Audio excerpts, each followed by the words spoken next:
మొన్నే చూశారు తమ్ముళ్ళు, అంబటి రాయుడు ఒక క్రికెటర్, గుంటూరు జిల్లా, పాపం ఆశపడ్డాడు, తప్పు లేదు.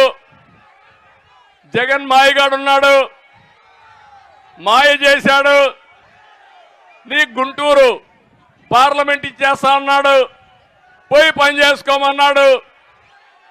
ఏం తమ్ముళ్ళు అంతవరకు బాగానే ఉందా? ఇంకొకరిని పిలిచి నీకు ఇస్తా అన్నాడు, ఆ పేరు నేను చెప్పను. దాంతో ఇతనికి అర్థమైపోయింది, దాంతో ఆయన నైజం అర్థం చేసుకున్నాడు.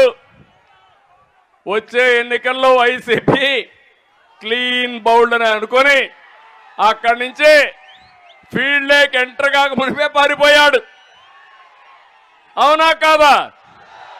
ఇది మీ అందరికి అర్థమైందా నేను అడుగుతున్నా. ఈ రాష్ట్రంలో అందరినీ మోసం చేసి, ప్రతిరోజు మాటలు చెప్పి, ఎదురుదాడి చేసి, నానా బూతులు తిట్టించి తద్వారా రాజకీయం అనుకుంటున్నాడు.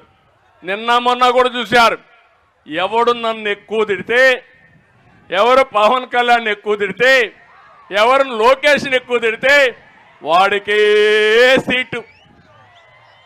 ప్రజలకు సేవ చేసిన వాడికి కాదు, ప్రజల్లో అభిమానం ఉండేవాడికి కాదు, డబ్బులకు రాజకీయంగా తిట్టేవాడికి ప్రాధాన్యత ఇచ్చేవాడు ఈ ప్రపంచంలో ఎవరన్నా చూశారా అని మిమ్మల్ని అడుగుతున్నా.